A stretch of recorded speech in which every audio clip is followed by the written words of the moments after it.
I'm Doug Harmon, and I just want to thank you all for being here. And I recognize some very familiar faces, and those of you that have attended 75% of these, of course, will get your PhD in Comanche Studies.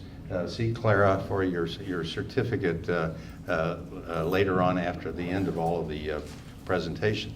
But let me go through, have to do the pro forma, recognize our wonderful sponsors, most of which, of course, is the library, and it's been just delightful for all of us to, take advantage of this wonderful asset. And it's to me, I've never spent so much time in it. No, in a library. No, I've been in libraries before, I guess, but it's been great to see kind of the daily life of this library.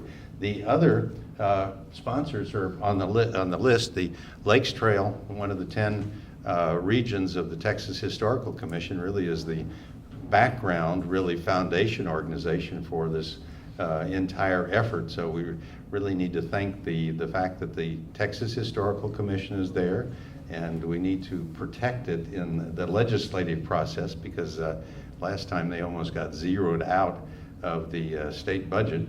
So we want to support them. But in addition, the Worthington, if you see Bob Jameson, thank him, for that. And also the Redstone Visuals was really critical in all of this, because it's a local company, and they have done much of the reprographics that you see on the wall out there. And so they have been just a wonderful partner. And friends of the library, the Comanche Nation, they provided part of the exhibitry that is out there. Let the latecomers find a seat here. That's good. So anyway, and the Convention and Visitor Bureau.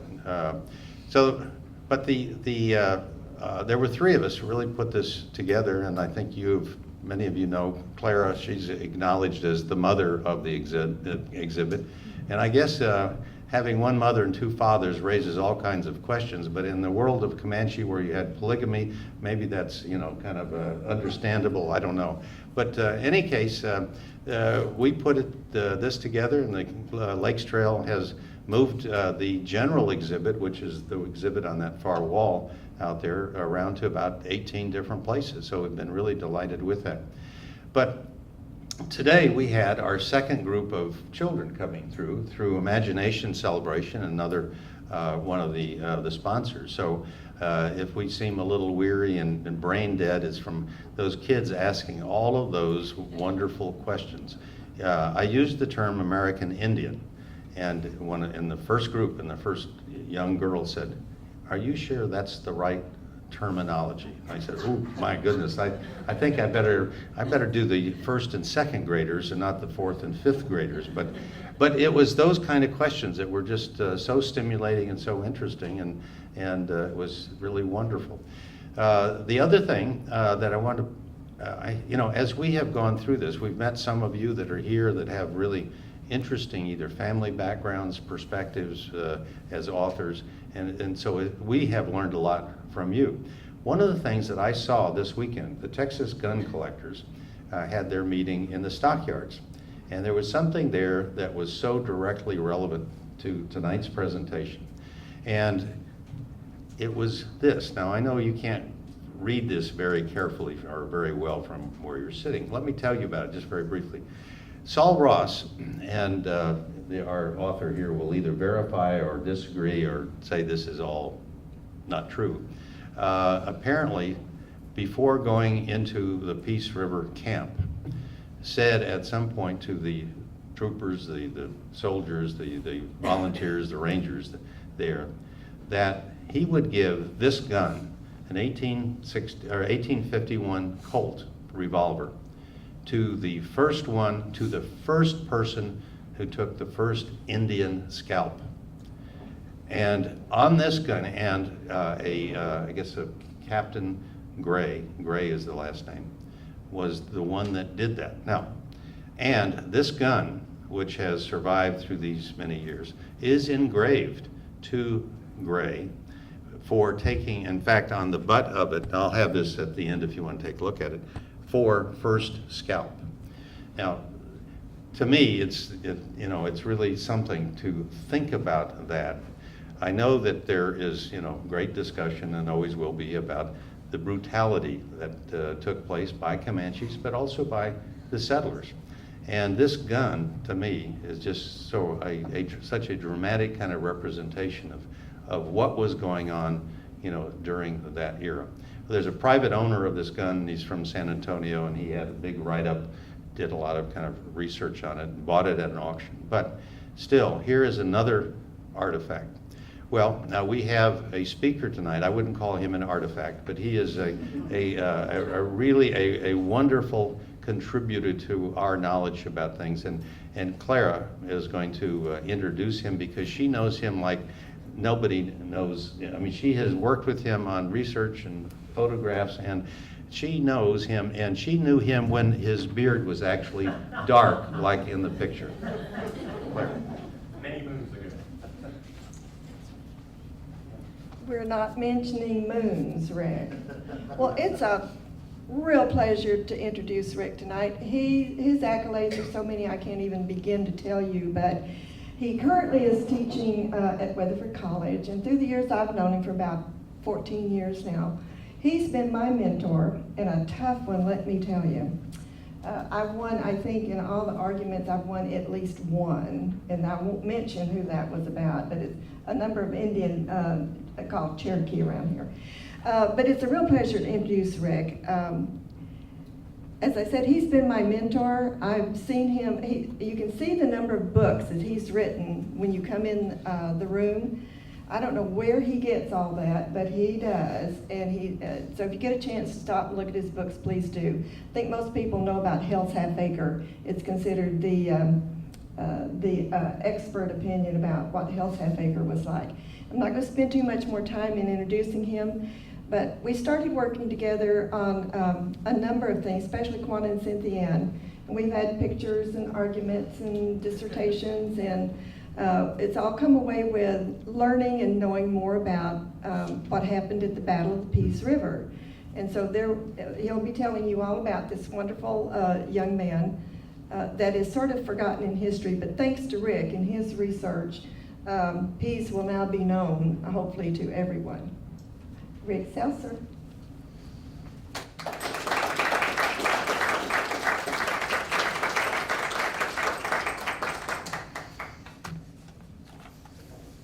Can you hear me? I feel like a one-armed juggler. I'm trying to juggle. I've got my notes on my speech. I've got the notes for the PowerPoint. I've got the PowerPoint clicker. I'm supposed to stay within the range of the camera and the microphones. And I'm not sure what else I'm doing, but hopefully somewhere in there I'll get my actual talk presented. And if I forget to do one of those, like if the same picture is showing here in 35 minutes it's showing now, or the man with the camera is panning all over the room, you'll know that I've obviously slipped up somewhere. Looking out in the audience, I'm glad you're here tonight. Some of you I know. Most of you, as I look around, I don't know, which raises the question in my mind, what is it about a talk on Pease Ross that attracted you? Or is it just that it was a boring night at home and there's no good television and go down to the library and see what's going on? But I am seriously curious because myself, I knew nothing about Pease Ross until I started digging into him. And some of you here, if not all of you, I suspect, don't have any preconceived notions of Pease Ross because you're not really sure who the heck he is. Now, there is one exception to that. Tom Crum is in the audience, and Tom co-authored the book, Myth something, and how embarrassing. Myth, Memory, and Massacre. Myth, Memory, and Massacre, which looks at the whole Battle of Pease River and what happened there, what happened afterwards, not just as the events, but as the way they've been remembered and told. And his book was an inspiration to get me started on this.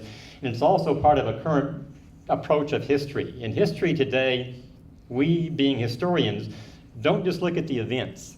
We look at how it's remembered. And if that seems the same thing to you, it's not.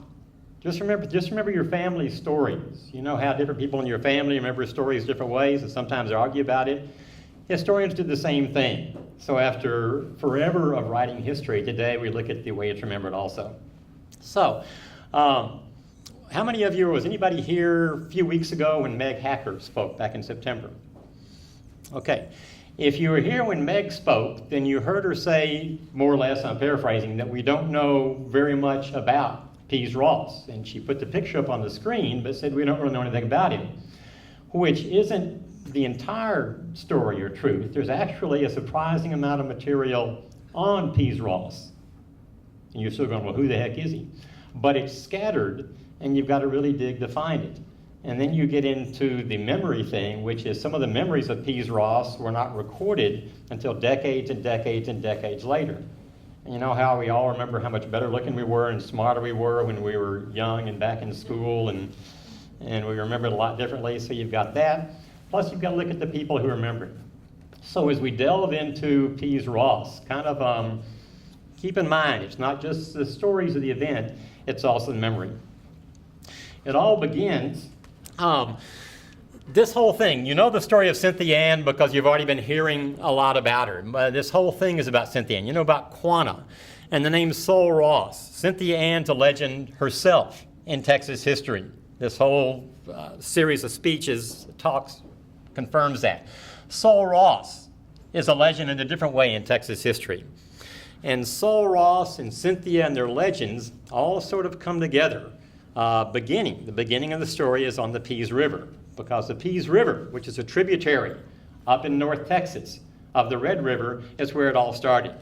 Here you see a picture of Lawrence Sullivan Ross, and nobody ever called him, at least historically that I've ever heard of, called him Lawrence or Sullivan. He's always known as Sul Ross. And here he is in his Confederate general's uniform in the Civil War. Part of the legend of Sul Ross is that he was a Confederate general. And part of why you know it's a legend is that one of his biographers said he was engaged in 135 battles.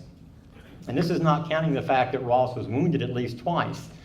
Now, if you know anything about the reality of battles and how they're fought in military operations, in a 4-year war, part of which you spend in the hospital away from the front, nobody fought in 135 battles, and even if you add in skirmishes. So part of the story of Sul Ross, which is why you've got to take what he says with a grain of salt, is the fact that so much of what was written about him, number one, he was a source of it, and number two, it doesn't stand up to scrutiny.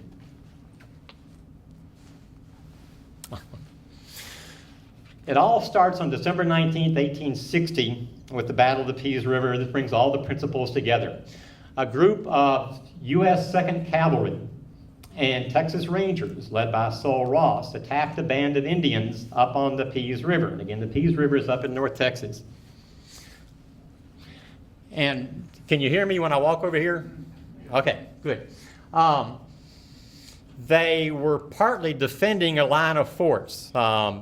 Texas had 2 lines of forts, and the second line of forts, running roughly right up through here, marked the line of the Indian frontier. These were U.S. forts and marked the line of the Indian frontier. Now, the Pease River wasn't just an odd place. It was near Fort Cooper, but the Pease River area was a reservation for the Comanche Indians. It was a state reservation. So when the soldiers and the Rangers, led by Sul Ross, attacked on December 19th, 1860, they were attacking peaceful Indians on a protected government reservation. Now, this is not the way the story went down. The story went in the history books. The story went in the history books as these were hostile Indians. And you've got to grant that any band of Comanche, if it wasn't hostile at the time, could have been hostile or was probably going to be hostile very soon. But one reason that explains how the Indians, the Comanche at Pease River, were so completely surprised is the fact that this was an attack on an area that was a Comanche reservation promised to the Comanche Indians by the state of Texas. The battle itself is later described as a battle. And one of the people who describes the battle is Elizabeth Ross Clarke, Sul Ross's daughter. And she's a self-appointed biographer, family historian. Ross had other friends who wrote this up, and especially as Elizabeth Ross Clarke, his daughter, tells it many years later. This was the greatest of all Comanche battles in Texas. The Comanche were wiped out, and as she puts it in her manuscript, she wrote a book manuscript that she could never get published. And the more you read the manuscript, the more you begin to see why publishers wouldn't take it on. But as she described it, this broke the power of the Comanche in Texas. and scores, if not hundreds, of Indians were killed. The problem with that talk of the Pease River battle is that the people who were there, some of the rangers, said they only counted 7 bodies, 7 Indian bodies, and those are women and children. So it wasn't a great battle. This is the way it went down into history. Some historians have called it what it is, which is a brutal massacre. Most of those killed were women and children, and a better term than battle is massacre. It's the beginning of the Sul Ross legend here on the Pease River.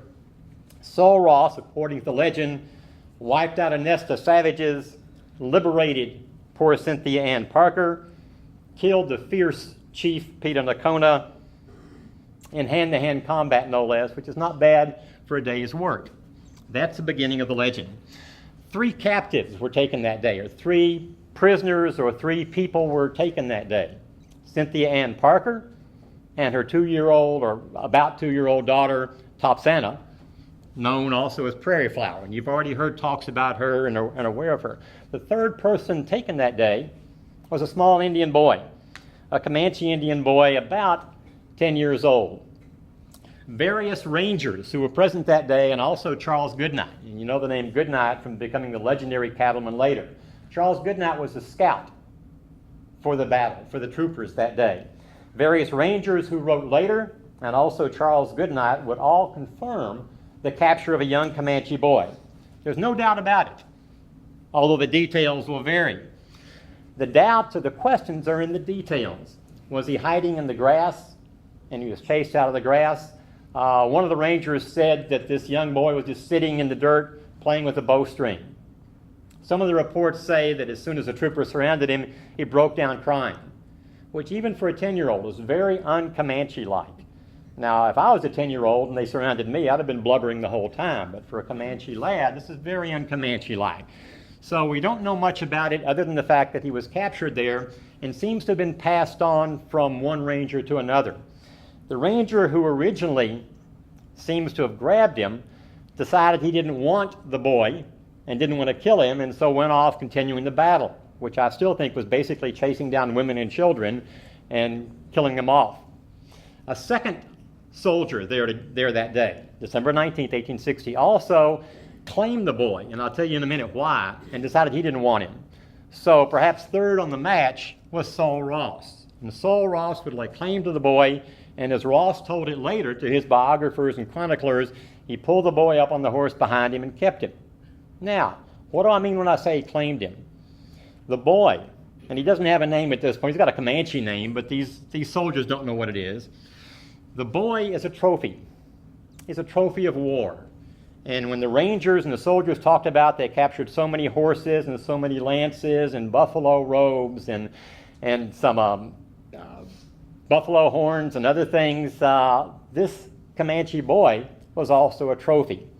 And he's a trophy because the Texans, at this time, when they fought the Indians, grabbing an Indian was good. You could use him, a young Indian, if he's an important Indian, especially for negotiating later. You could negotiate the surrender of a white person, like Cynthia Ann that was being held prisoner. Or, and here's where Pease Ross gets interesting, you could make him a gift, a trophy to your mentor.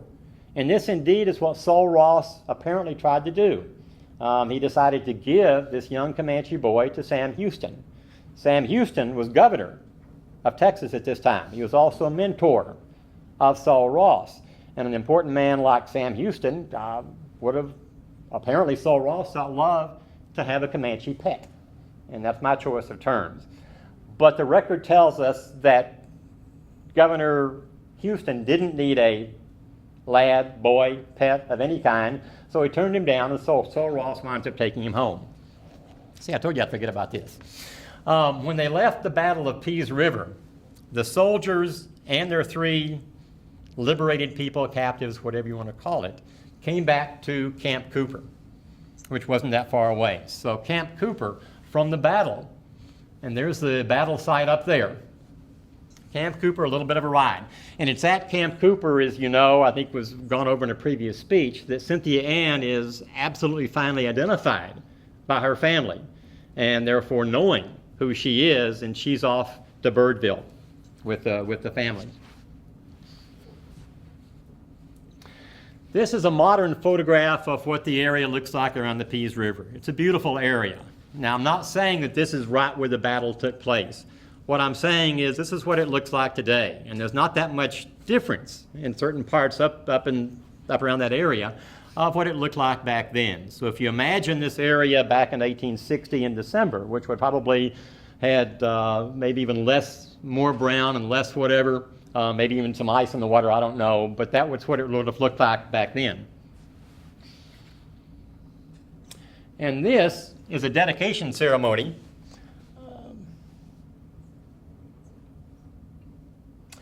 of the 100th memorial anniversary of the Battle of Pease River. And all these people here, and Clarke can identify them better than I can without trying to look at my notes, which I can barely see over here, but all these people here are descendants of Quanah Parker.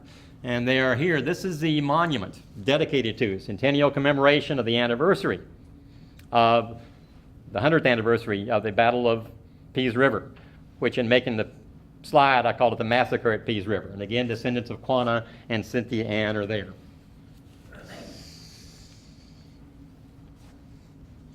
In Ross's report, Sul Ross wrote a report of the battle, which he sent to Sam Houston on January 4th, 1861.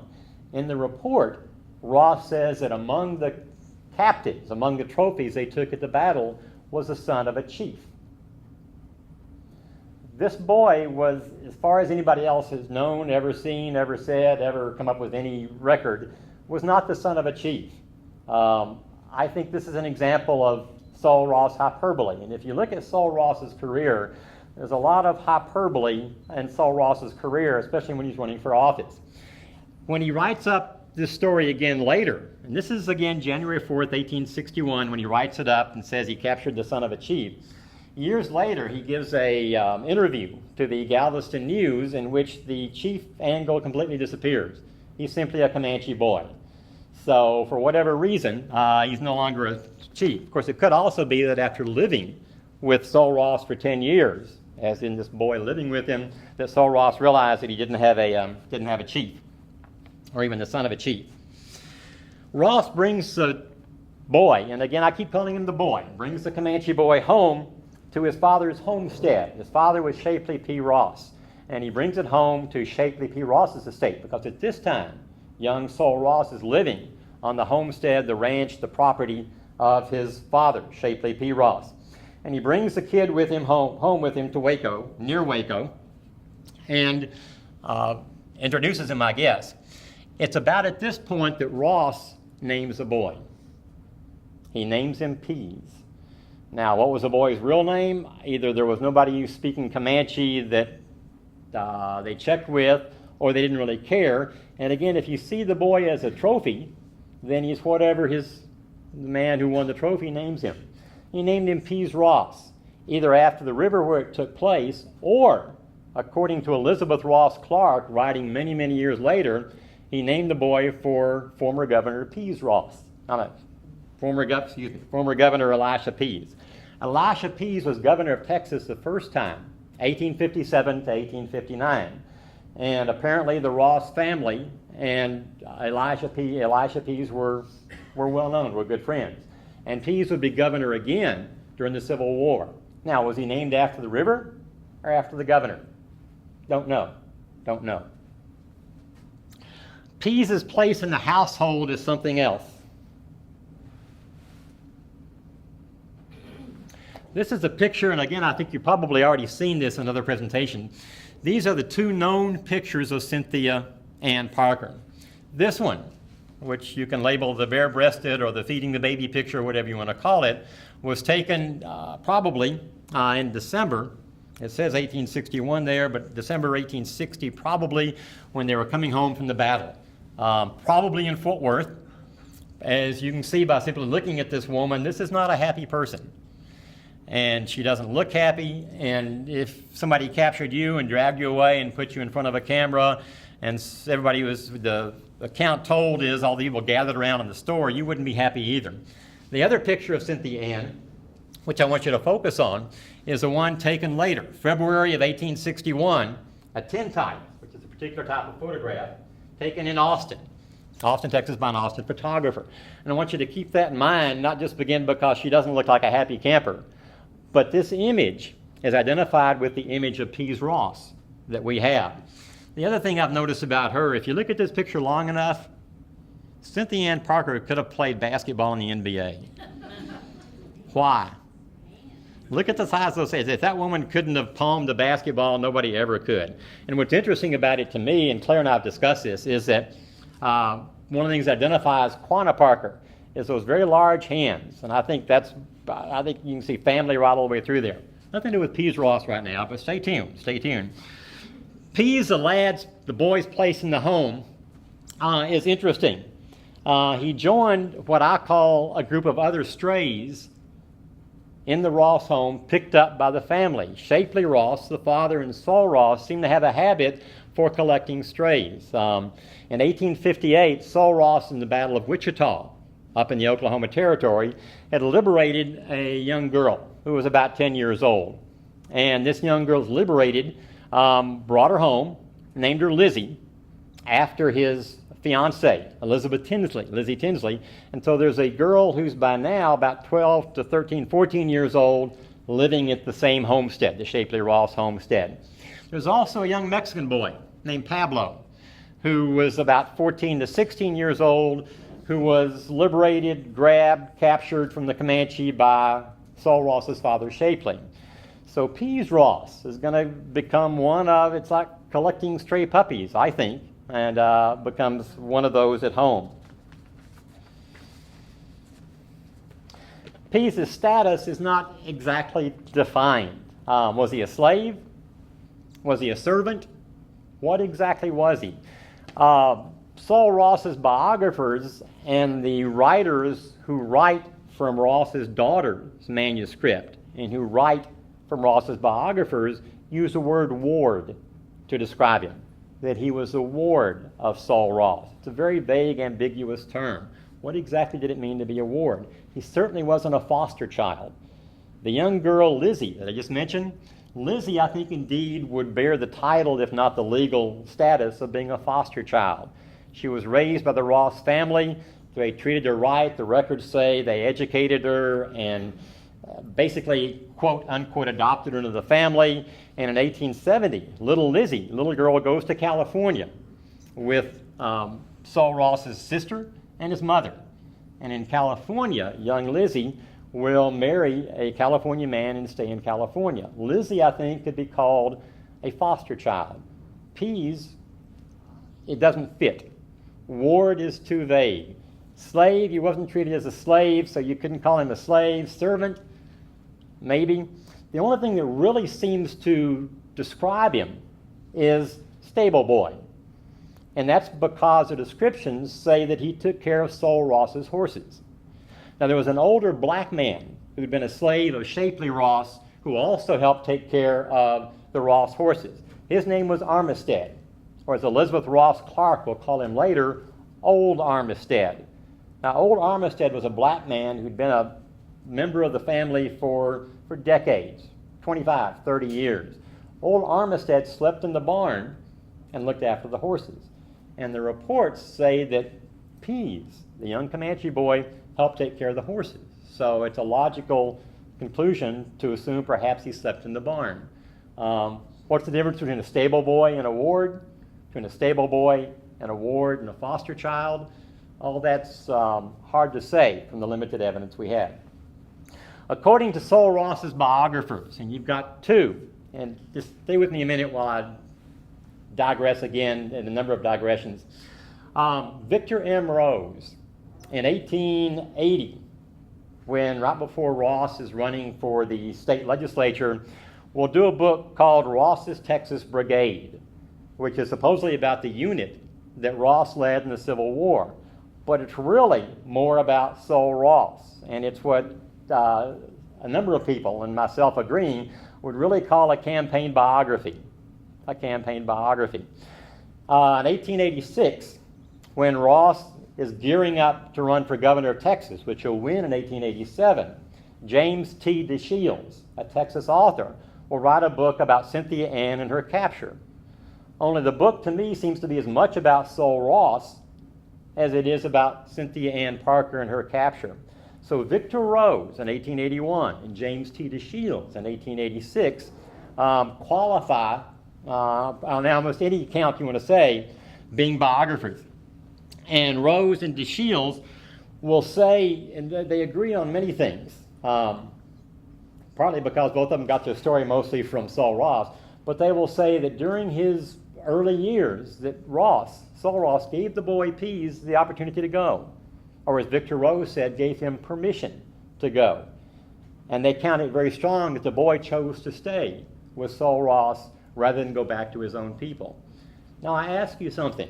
Some of you have been sitting here for weeks listening to all the stuff about Cynthia Ann and Quanah and the Comanche. How welcome do you think a young man would have been who'd grown up in a white family and tried to go back to his Comanche blood relatives? Not at all. I don't think, and again, I'm not saying that because I'm Comanche, speak Comanche, or have a lot of Comanche friends, just my study, I don't think he would have been accepted. And I'm sure he understood that. So as I look at Pease Ross, he becomes, to borrow somebody else's phrase, a man without a country. I don't think he was entirely accepted in the white community, even though he was a ward of the Ross family. I think for sure he couldn't go back and rejoin the Comanche. I think basically he was a man without a country. When Sul Ross, let's go see what I'm leaving out here. This particular robe, I can't do, I have trouble doing two things at the same time. This robe is a buffalo robe, which a picture of is part of the display here, exhibition. It's on display here. It's in the possession now of the Fort Worth Museum of Science and History. This is the robe that reportedly Cynthia Ann was wearing when she was captured or liberated, take your choice, at the Battle of Pease River. The robe exists today. It needs some conservation, but it's certainly a prized artifact. Right now it's on display up at the Comanche Museum up in Oklahoma, Lawton, Oklahoma. And we'll come back in a year or so to the Museum of Fort Worth Museum of Science and History. But this is the robe she was supposed to have been wearing. My interest, investigation, research into the whole affair has also led me off to looking at the robe. What do we know about the robe? Who said what about it? When was Cynthia Ann wearing it? What happened to it later? How did it wind up back where it wound up? There's a whole story there, which is a story for another day, another night. This is a picture of Pease Ross. And if you'll be patient with me a few more minutes, I'll tell you the provenance, the story that's behind the picture and how it came down to us. If you look, remember the frame and the picture of Cynthia Ann that was taken in Austin? Do you see a similarity? Not between her face and his face, but as far as the background. And many studio pictures, even back just like now, many studio pictures, the photographer would put a background behind you. A tree, a plant, or something or other. Nothing. And the frame. The frame is not identical to, but it's similar to the picture of Cynthia Ann. So that plus some other things have led at least one collector, and probably most, to believe that this was a picture of a young Comanche boy taken in Austin at the same time as Cynthia Ann, leading to the conclusion, well, let me see, how many young Comanche boys were there in Austin at the same time as Cynthia Ann getting their picture taken? Plus, you got to understand that there was only one professional photographer working in Austin at that time. So if you're going to trip down to the photographer and get your picture took, you didn't have a lot of choices. Now, the other thing when you look at it, is that a happy kid? How is he dressed? Is he dressed to go get his picture took at the studio? He looks like he's wearing hand-me-down kids' clothes. He doesn't look happy, and both of those to me make sense. I don't think this boy, he would have still been 10 years old, 11 years old. I don't think he would have been happy at all at there. When Sul, kind of keep an eye on him while I talk. When Sul Ross goes off to the Civil War, he takes Pease with him. In fact, reportedly, Pease even rode his own pony when they went off to the war. And it was Pease's job, and this is in letters written home by Sul Ross to his fiancée, who became his wife right before the war, Elizabeth Tinsley, becomes Elizabeth Tinsley Ross. And talk about confusion. You got Lizzie Ross, his fiancée/wife. You got Lizzie, the little girl captured on the Battle of Wichita. You got Rosses, you got Lizzies, you got Peases, you got all sorts of different names to make it more confusing. But the boy functioned, the boy served. keeping the horses, even while he was at war. According to one of the letters home from Sul Ross, the ladies, when he was at Camp Bartow in Virginia, the local ladies were so taken, so enchanted with this young boy, that they sold him a suit of clothes, like a uniform. So at least in 1861-62, he had a nice Confederate boy's suit of clothes to wear as a uniform. And somehow you have to think that he wasn't any happier being dressed up in a Confederate military uniform than he was being dressed up in hand-me-down boys' clothes, but you don't know. Some of the sources will later say that Pease went through the whole Civil War right at the elbow of Sul Ross and fought like a tiger. I don't know. You've got a lot of stories and pictures in Civil War of Southern officers who went off to war and took their body servant with them, body servant / slave, and some of them were so loved their slaves so much they had pictures taken. There's no picture of Sul and Pease together. I don't know if that means anything. This is the only picture we have that's even reportedly Pease, so we don't really know. Did he fight by him side by side? Don't know. We do know that there is absolutely no record in the state of Texas records for a pension ever going to this kid. Now in the Confederacy after the Civil War, as Confederate states, Southern states rebuilt, many of them tried to provide a pension to those who fought in Confederate service during the war. Texas provided pensions, not large, but pensions to those who fought in Confederate service years later. There's no record at all of this young boy or Pease Ross ever getting a pension. Should he have? I don't know, but if he fought side by side, it would at least suggest the possibility. Both Pease and Sul survived the war, and they came home after the war, came back to Waco, back to the farm. One of Ross's former rangers, David McFadden, would come calling at Sul Ross's ranch, homestead, in 1865, hauling his own Comanche captive. And what Ross wanted was for Pease Ross to translate what David McFadden's Comanche captive was saying. What he discovered, as McFadden said many years later, was that Sul Ross's captured Comanche didn't remember enough language to speak. So McFadden took his own trophy and went ahead and left. But at least that tells us that in 1865, Pease Ross was back home in Waco. Another one of those old rangers that was at the Pease River, H.S. Halbert. In 1932, H.S. Halbert, 1932, was interviewed, gave a series of interviews and talked about his recollections. And he recollected that when he left Waco in 1876, that Pease was still living there. He doesn't say Pease was a part of Sul Ross's household. He just remembers the Comanche kid was still living there. 1876 town directory, or 1876 town guide to Waco, says that Pease is still living there and describes him as, quote, a great curiosity. Not a member of the family, but 10 years after he was brought back by Sul, he's still nothing more than a great curiosity. And the city directory for Waco, which an 1876 city directory listing list exists, doesn't list him at all.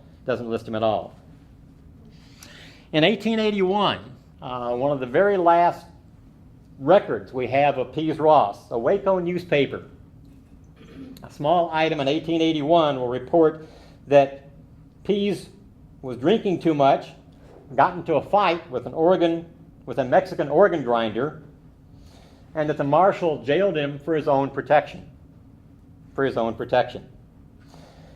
That says a lot of things. You can read between the lines there, the fact that he was drinking too much, again, that he got into a fight, that he was jailed for his own protection. One of the things it suggests to me is that he still has that family connection to the Rosses.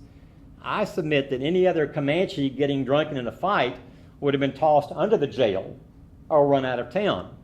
But, Sul's ward, he may be an embarrassment, but we'll put him in jail for his own protection. According to Ross's biographers, Pease will grow up to become a civilized and educated gentleman. Victor Rose, mentioned him before, will go further and say that Ross, quote, always properly cared for Pease and was his, quote, benefactor for life. That's what Victor Rose writes in 1881. Writing in 1886, DeShields will confirm the story that Ross several times offered to let Pease go back to his own people, and that Pease always preferred to stay with Sul Ross. And Elizabeth Ross Clarke Sul Ross's daughter, writing many, many, many years later, will say that Pease died a respected citizen of McLennan County. A respected citizen of McLennan County. Problem is, we don't even know the date when he died. Sul Ross's daughter says that Pease died in 1887. Other sources say he died in 1883. DeShields, in his book on Cynthia Ann, says that he died in 1885, the year before DeShields published his book. But there's no obituary, there's no death certificate for Pease, there's no announcement, there's no burial record.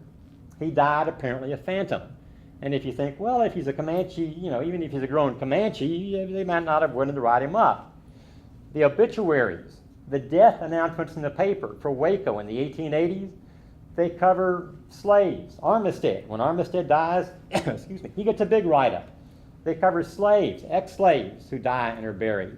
They cover a wandering Chinaman who comes to town and dies, and he's buried, it's announced. I swear to you, there's announcements in the paper of somebody's favorite horse that died and somebody's old dog that died.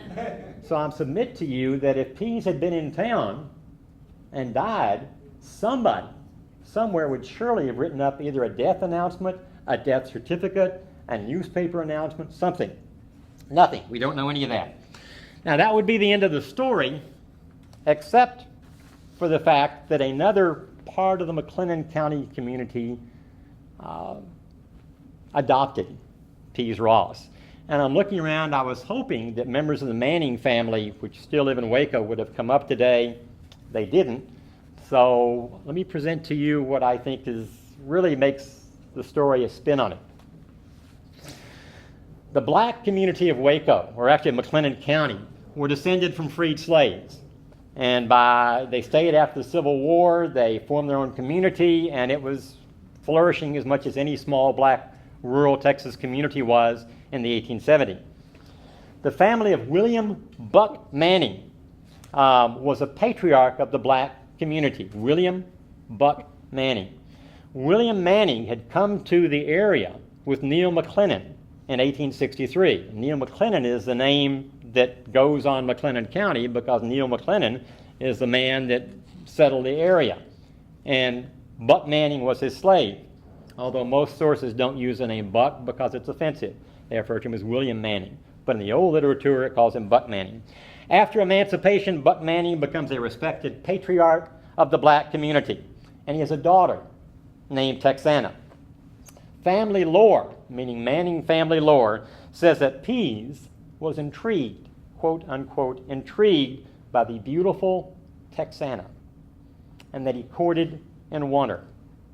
Manning family history says that they were married in 1878, and they had a child whom they named Samuel David Ross in January of 1879. It's a wonderful story. The problem is none of the records match up with the story. There's no such marriage or birth listed in any public records. What the public records do show is two things. Number one, left to themselves, blacks and Comanches had no love lost for each other. There's numerous reports that blacks were barred from Comanche lands up in Oklahoma, Comanche reservation lands. So for a pureblood Comanche, even one raised in a white community, to marry the beloved, the beautiful daughter of the most distinguished black patriarch of McLennan County is rather interesting. And something else that the records show is that Texana Manning married another black man, or another man who was also black, named Kesic, K-E-S-I-C, Thomas. She married him 5 months before she gave birth to Samuel David Ross. She married him 5 months before she gave birth to Samuel David Ross.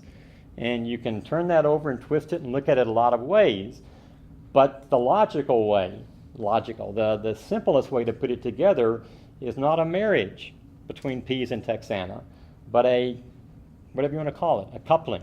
Was it true love? Was it brief? Was it an encounter? Was it a rape? There's no way of knowing. All we know is that an offspring came out of that, Samuel David Ross. It'd be nice to report that Pease and Texana were like Romeo and Juliet, but that's not quite the way it played out.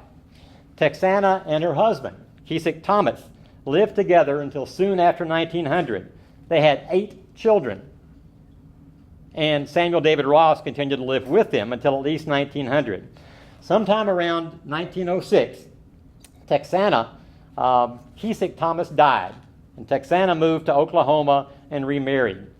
In the 1910 census, Samuel David Ross, or Samuel David, is no longer going by the name Thomas. And so I've thoroughly confused you because for years, Samuel David, including in 1900, identified himself as Samuel David Thomas. Texana married Keesick Thomas. In 1910, Samuel David is now a Ross.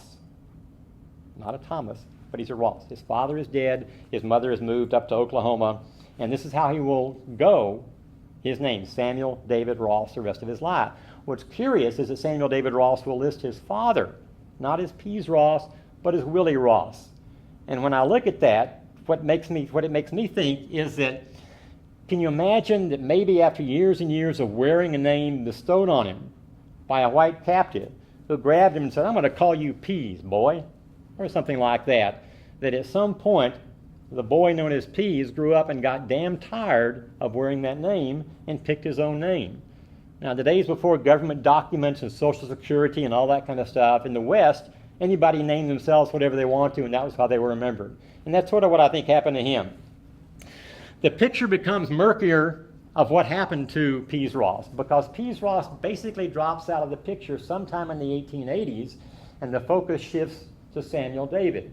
Why does Pease drop out of the picture? Because beyond several people saying he died in 1883 or 1885 or 1887, we don't see him.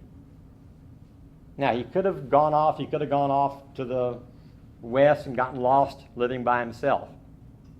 Or he could have died. We don't know. But the focus shifts to Samuel David.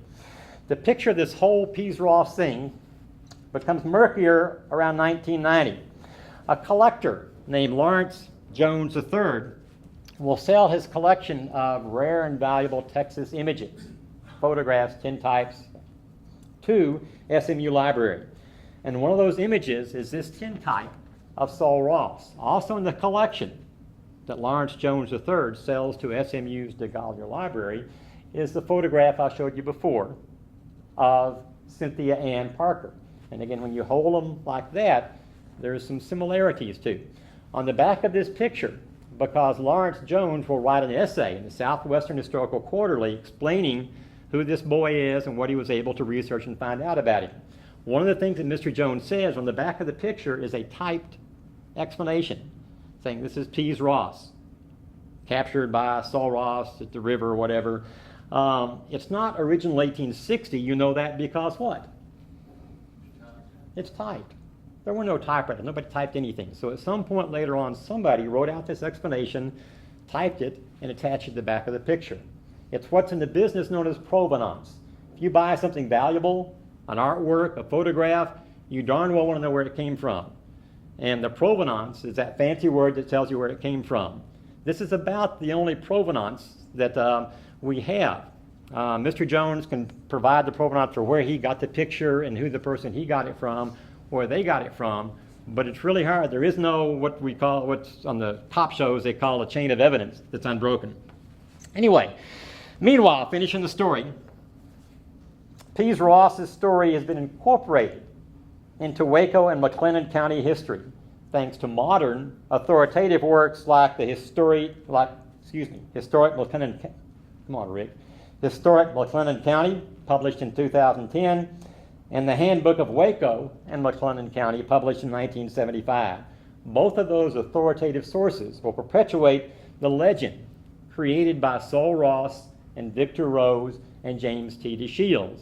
Those simply pass on, perpetuate. They don't do new research. They simply pass on, perpetuate what Rose, Ross, and DeShields had already created.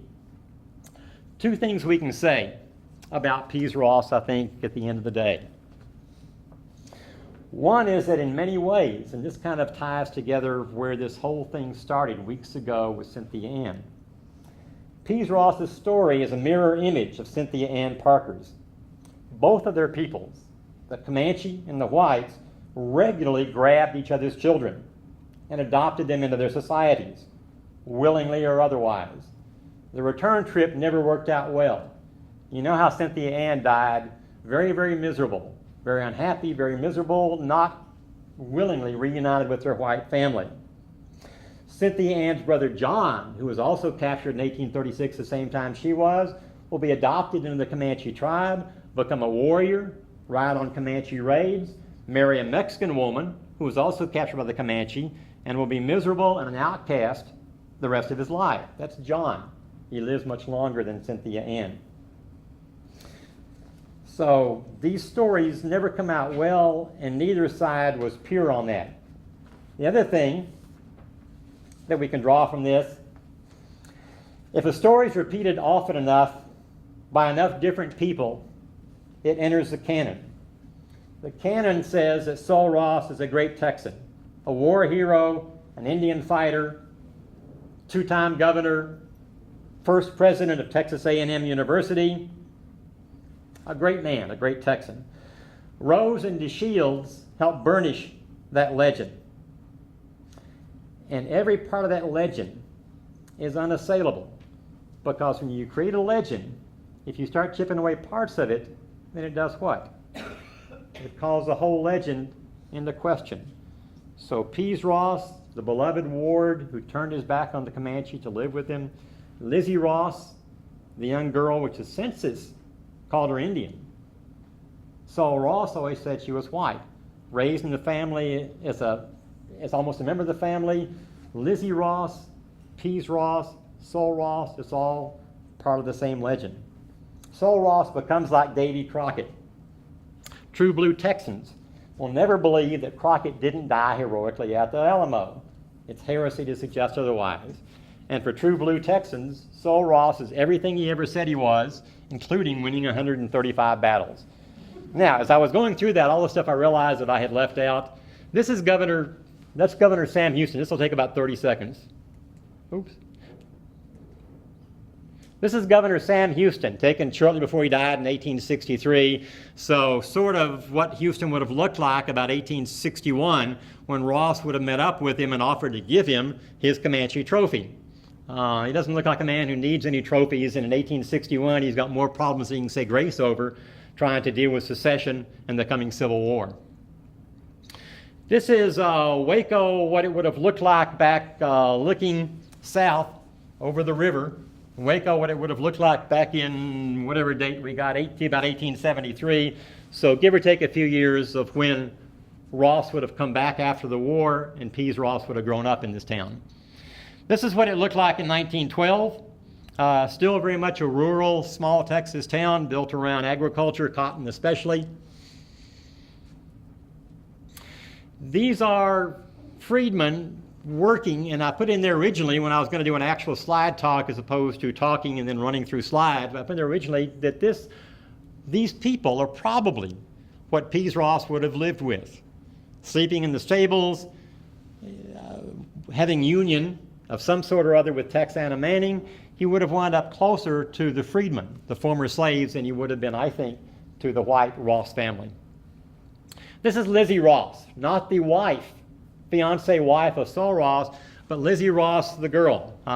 Is she white? Is she Comanche? It's hard to tell. This is a lithograph out of James T. DeShields' 1886 book. The one I told you that's titled Cynthia Ann and her capture, that's really more about Sul Ross, I think, than it's about Cynthia Ann.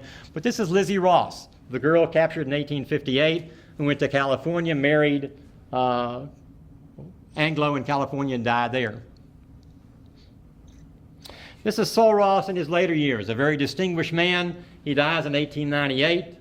This picture, I'm not sure whether it's from, but it's after he left, I think, the governorship, so maybe he's dressed up for Texas A&M University that he was the first president of. I don't think I'll ever give this talk at Texas A&M University. This is Elizabeth Ross Clarke, Sul Ross's daughter, who says that she interviewed both her father and her grandfather, Shapley Ross, her grandfather before he died in 1888, 89, and of course her father in the 1890s. She will take her interviews and write a number of articles that she will submit to various magazines, including in the 1920s, Saturday Evening Post, Ladies' Home Journal, Cosmopolitan, and in the file at Waco are all these rejection letters from all these magazines who aren't interested. She also created a book manuscript, which was never published, has never been published. And what's interesting is that, and I'll wrap this up before everybody passes out, but what's interesting is that biographers, Judith Benner, who wrote the biography of Sul Ross, and many modern writers use Elizabeth Ross Clarke's manuscript as a primary source when they're writing about Sul Ross. Elizabeth Ross Clarke was an adoring daughter. She was a very adoring daughter whose father and grandfather virtually poked holes to the stars, made the sun revolve around the earth and could do nothing wrong, and her grasp of historical details is shaky at best. When you call the Battle of Pease River the most important Indian battle fought in Texas, and it broke the power of the Comanche, it's a shaky grip on it. That went on far longer than it was supposed to, and I'd be glad to answer questions if you have any, or hang around afterwards and answer questions. The question is why the Comanche Indians originally got, it wasn't called the Pease River Reservation, it was simply the Comanche Reserve. And they went there because by the early 1850s, the Comanche were not doing as well as they had done in the earlier years, and some of the chiefs favored making peace with the state of Texas in return for their own piece of land that the whites would stay off of. They believed that they had been promised a reservation. The whites, men like Sul Ross, believed that the only reason the damn Indian was peaceable is because he was getting ready to go to war.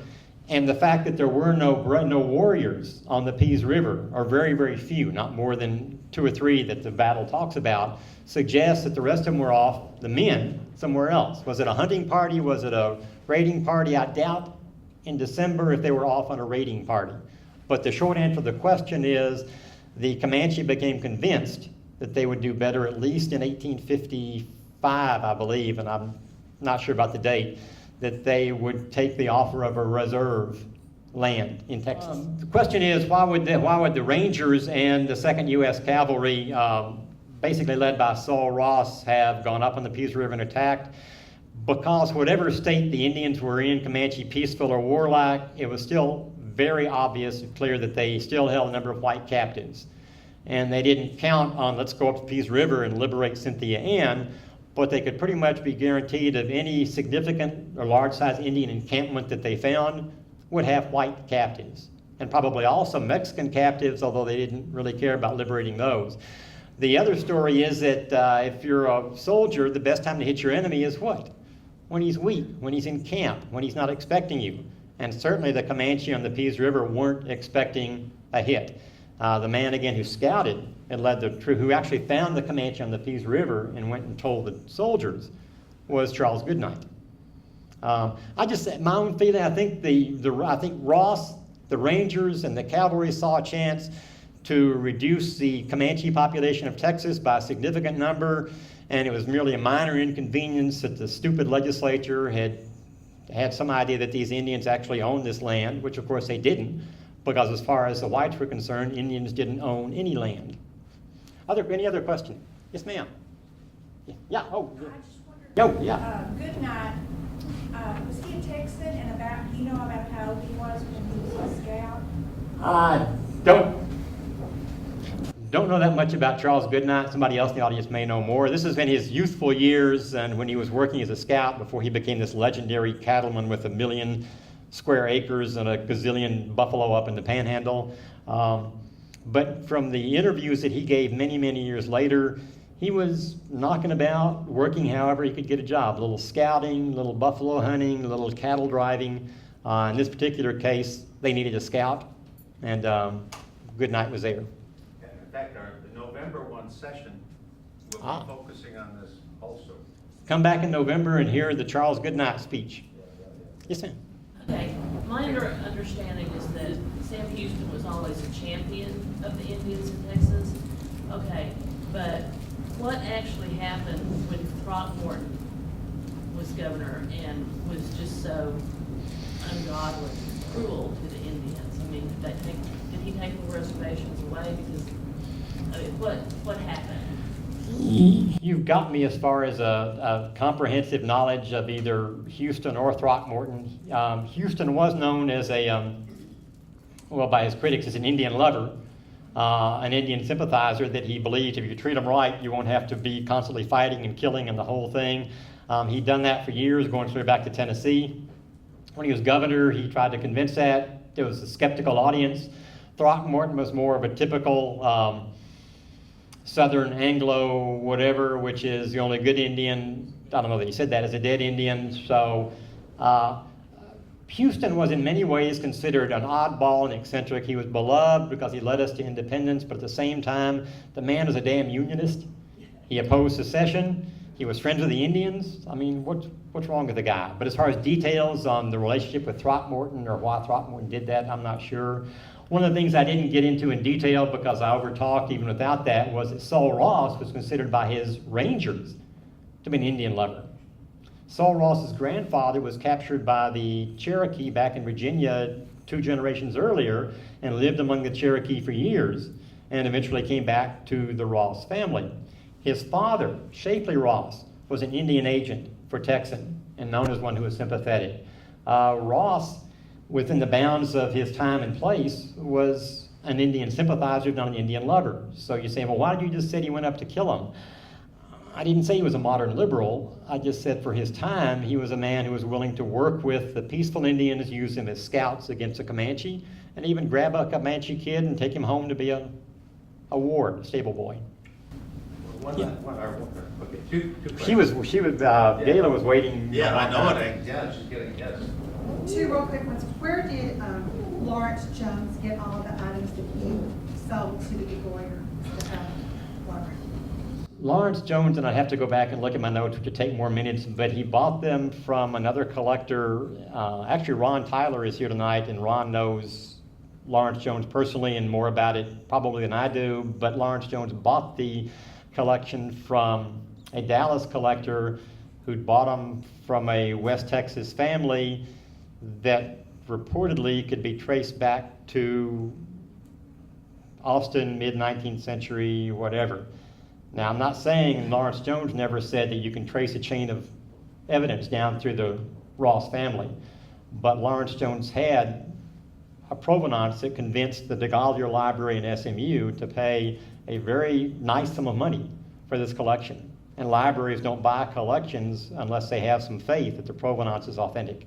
If you want to see me afterwards, I can tell you what I know of it in a little bit more detail. You said you had a second question? Real quick, do you think it's possible that since Texana was evidently pregnant, that the community rose up against Pease Ross and just sort of did away with him and then disposed of his body because they were angry because he had... I don't. It's too much of a Hollywood. Did you hear the question? Do you think that the black community, her father, Buck Manning, and friends could have done away with Pease for impregnating his daughter? I don't know. It's too much of a Hollywood movie. Tell them Willie Boy isn't here, the old Hollywood Indian movie.